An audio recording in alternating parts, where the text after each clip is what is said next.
Salut, c'est Trado, je suis content de vous retrouver pour la mise à jour de l'analyse technique du CAC 40. Je vous retrouve juste après ça.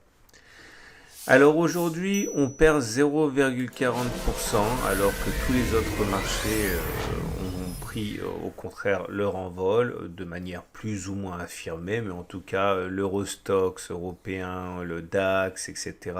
Ont réussi à s'éloigner de leur support, ce qui n'est pas le cas du CAC 40. Alors 0,40% de perdu qui fait écho à des inquiétudes notamment par rapport aux nouvelles mesures de confinement partiel qui sont prises dans plusieurs endroits. Maintenant, c'est surtout la situation anglaise qui inquiète les investisseurs français qui se disent que ce que l'on a connu il y a quelques semaines avec le confinement risque de revenir et avec les ralentissements économiques qui en découlerait.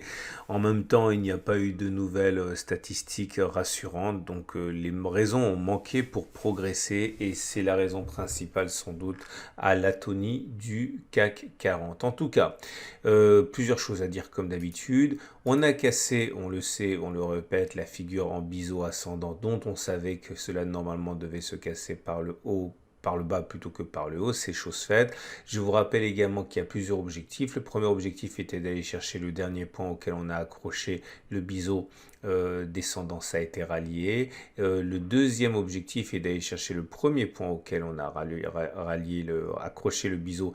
Il manque quelques points pour y arriver, donc on ne l'a pas encore fait. Rien ne dit d'ailleurs qu'on le fera, hein. Plus les objectifs sont ambitieux, moins il y a de chances de les rallier. Mais en tout cas, soyez sûr que beaucoup de traders ont cela en tête. Il y a encore d'autres objectifs que l'on reverra au fur et à mesure.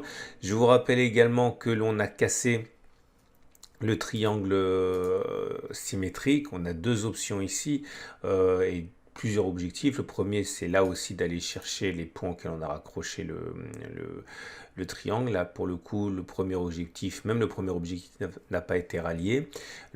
Ensuite, il faudra chercher l'autre point auquel on a raccroché. Bon, tout ça, c'est expliqué dans le pacte Outrado. Là aussi, on a beaucoup d'autres objectifs. Le problème pour les baissiers, c'est que on est au contact d'un support qui est important, qui a déjà préservé le CAC 40 de plusieurs baisses majeures, et donc forcément c'est un support qui est défendu par les acheteurs. Pour l'instant, il tient, hein. Nous avons le gap ici également, hein, qui a été créé sur la séance du 21 septembre, mais étant donné que son objectif a déjà été rallié, on ne va pas revenir dessus.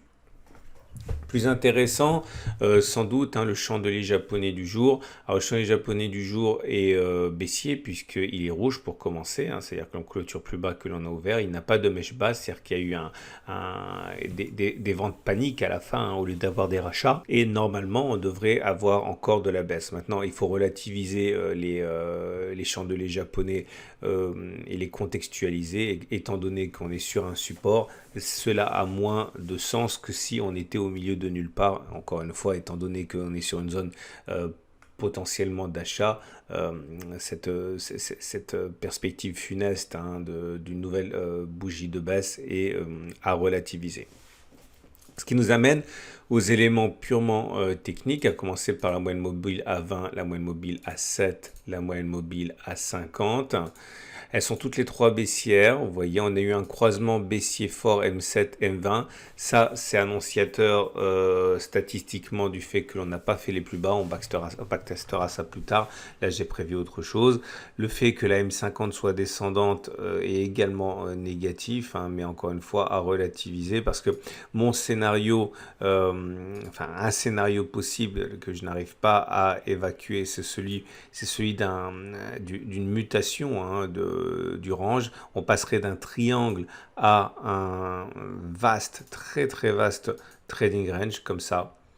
Et dans ce cas, au lieu d'être en train d'assister à l'issue de la consolidation, nous sommes simplement en train de créer de nouvelles bornes à cette consolidation avec globalement des évolutions dans un terrain de jeu assez large, hein, qui ferait 11%. En gros, et là franchement ce serait pas la fin de l'ennui, et le problème c'est qu'il y a des chances pour qu'on le fasse, quoi. Alors, du coup, même si les moyennes mobiles descendantes incitent à la prudence, n'oubliez pas que le plus important, c'est le chartisme, surtout lorsque les repères en question ont déjà fait leurs preuves. Alors, plus intéressant encore, je pense qu'il faut garder un œil sur les bandes de Bollinger, parce qu'on a backtesté ça hier. On avait dit qu'on avait plus d'une chance sur deux après le T1 de faire un T2. Alors rapidement, si vous avez loupé l'analyse d'hier, vous voyez, on a fait une clôture en dessous de la Bollinger inférieure. Dans un cadre où la Bollinger supérieure monte à la Bollinger inférieure, vous avez expliqué qu'on avait statistiquement plus d'une chance sur deux de faire un T2 aujourd'hui. C'est chose faite, comme cela s'est produit d'ailleurs ici. Ah ben, la différence de ce qui s'est passé ici, donc le 31 juillet, on vient d'activer un setup Tradobull. Alors, voilà ce dont il s'agit. Lorsque l'on a une bougie qui est complètement en suspension, en apesanteur, en dessous de la Bollinger inférieure, j'ai coutume de parier sur un retour sur la M7 très rapidement. Alors, l'idée, c'est que très souvent, ce que l'on va avoir, c'est éventuellement un dernier petit excès ou pas, mais en tout cas, on va avoir dans la foulée un retour sur la M7. Alors ça ne fonctionne pas à tous les coups, loin de là, on va le backtester. Mais vous allez voir qu'il y a de bonnes raisons de s'intéresser à cela. Donc voilà l'objet du backtest qui n'a aucune valeur scientifique puisqu'il n'y a que 20 occurrences dans ce test, donc très insuffisant pour établir des règles. Mais voilà l'idée. Je considère qu'à partir du moment où l'on a une bulle ici, c'est-à-dire une bougie entière sans contact avec la Bollinger inférieure, eh bien, on ne va pas clôturer en dessous des plus bas de la bulle. On peut éventuellement visiter en dessous, mais on va clôturer au-dessus et on va surtout aller chercher la M7 avant que de clôturer en dessous de cette bougie de bulle. Alors, on va prendre les 20 dernières occurrences et c'est parti. Première occurrence, ici, je vais développer un cas qui a réussi, un cas qui a échoué pour ensuite aller plus vite. Voilà notre bulle. Ok. Est-ce qu'on est allé chercher la M7 d'abord ou est-ce qu'on a clôturé en dessous de la bougie du bulle? On a clôturé en dessous, donc c'est un échec. Un exemple ici, une bulle. Est-ce qu'on a clôturé en dessous? Non, on est allé, mais on n'a pas clôturé. Par contre, on est allé chercher la M7, donc c'est gagné. Ça fait un échec, un succès. On enchaîne. Un nouveau succès. Alors, faites-moi confiance, hein, ça ne se voit pas bien, mais cette bougie est bien une bougie de bulle. Est-ce qu'on a clôturé en dessous ou est-ce qu'on est allé chercher la M7 d'abord? On est allé chercher la M7 d'abord, donc c'est un succès. Deuxième succès, maintenant on va aller vite. Troisième succès, j'ai été obligé de me remonter jusqu'en 2004 pour avoir mes 20 occurrences. Un échec, ça ne s'est pas joué à grand chose, vous voyez. Ça ne s'est vraiment pas joué à grand chose avant d'aller chercher la M7, mais c'est un échec, c'est les règles du backtest, on respecte. Un succès, un échec. C'est assez rare. Un deuxième échec, un troisième échec consécutif, un succès. Un deuxième succès. Un échec. Un succès. Un deuxième succès consécutif. Un troisième. Un quatrième succès. Un cinquième succès consécutif. Un échec. Un deuxième échec. Un succès. Un deuxième succès. Et voilà, on a nos 21 occurrences. Et avec un résultat qui est de 13 succès, 8 échecs, autrement dit 62%. Est-ce que ça veut dire qu'à l'ouverture des marchés mercredi ou en clôture des marchés mardi soir, vous auriez dû acheter en pariant sur le fait qu'on allait chercher la M7? Bien sûr que non, parce qu'il faut encore savoir à quel moment exactement vous entrez. Est-ce que vous attendez un petit rebond? Est-ce que vous attendez au contraire une petite baisse? Est-ce que vous allez sortir sur la M7, avant la M7, après la M7? Bref, beaucoup de travail encore pour vous à backtester. Mais en tout cas, 62% de cas sur 100 occurrences, sans occurrence pour que l'on ait quasiment fait les plus bas avant d'aller chercher la M7. Mais attention, ça veut dire que dans 38% des cas, ça n'a pas fonctionné. Donc encore une fois, il faut avoir un minimum de prudence par rapport au sens des statistiques. Il y a des probabilités. En tout cas, c'est assez intéressant de savoir que cet excès joue en faveur des haussiers statistiquement. Ce qui nous amène aux autres indicateurs techniques et j'ai repéré pour vous trois choses. La première, c'est le CCI. On a basculé en zone de survente, c'était hier, et généralement, lorsqu'on bascule en zone de survente, c'est une phase de baisse qui commence. Remarquez également les volumes qui ne sont pas très très forts. Déjà, ceux du sell-off de lundi n'étaient pas très impressionnants. Aujourd'hui, c'est encore moins impressionnant. Ça veut dire qu'il n'y a ni panique, ni rush pour faire une chasse aux bonnes affaires.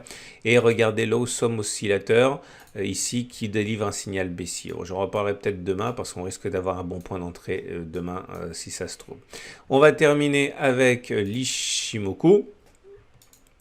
Alors l'Ishimoku nous enseigne rien.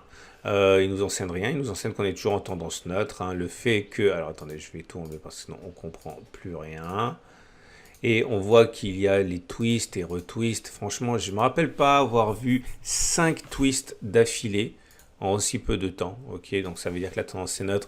Mais je ne pense pas, même si on est sous les nuages. D'ailleurs, je vous rappelle que si on est sous le nuage, la Greenspan n'est pas sous le nuage. Hein, donc elle ne confirme pas le message baissier. Mais je pense à titre personnel qu'on est parti pour respecter un énorme trading range et que ce n'est qu'en cassure à la hausse des 5218 ou à la baisse des 4694 on déclencherait un signal de tendance haussière ou baissière sur l'Ishimoku. Pour l'instant, on n'a rien du tout. Voilà, on va passer au trading et au trade envisageable. Alors, si vous avez un biais haussier, ok, si vous avez un biais haussier, bon, vous savez à titre personnel que je suis rentré ici, hein. Ok, sur le bas du triangle comme prévu, donc aux alentours de 4830. J'ai expliqué que mon stop loss il est en dessous du support mineur, je crois que c'est 4650. Enfin bon bref, j'ai calculé ça de telle manière que mon stop loss soit inférieur à 1,5% de mon gain potentiel, un peu plus. Hein.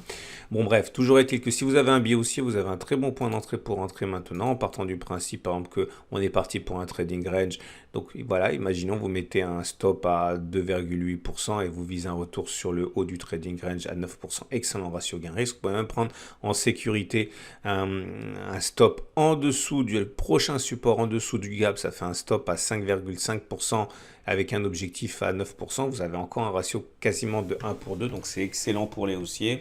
Maintenant, si vous êtes baissier, vous pouvez trader plusieurs choses, notamment, vous avez la possibilité de trader le fait que on va par exemple faire un pullback sur la M7 avant de replonger, c'est pas impossible. Hein. Donc l'idée c'est que si effectivement on a raison et statistiquement que l'on va chercher la M7, mettons là, eh bien vous attendez qu'on vienne chercher la M7 et vous shortez à nouveau, c'est une possibilité.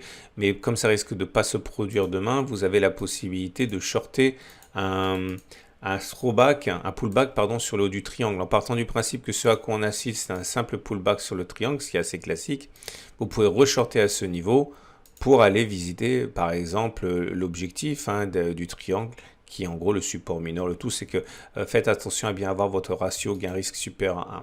Voilà, je vous invite, si vous voulez, à regarder la vidéo sur l'or. L'argent a perdu 11% en séance hier, enfin la veille, et l'or a perdu 3%. Est-ce que c'est une affaire? Est-ce qu'au contraire, c'est le signe que c'est la fin du mouvement haussier sur les métaux? Vous pouvez regarder la vidéo qui suit. Et également, on m'a posé des questions, on m'a envoyé des messages, on m'a dit, écoute Rado, j'aimerais bien acheter ta formation, mais comment être sûr que c'est pas une arnaque, que je vais pas... Bon, on peut pas garantir que ce soit pas une arnaque. Simplement, sachez que vous seriez pas le premier à vous procurer le pack tout Rado, la formation intégrale. Et bon, j'ai mis quelques témoignages, mais non, je ne peux pas vous garantir qu'il ne s'agisse pas d'une arnaque, malheureusement. Voilà, à demain pour la mise à jour.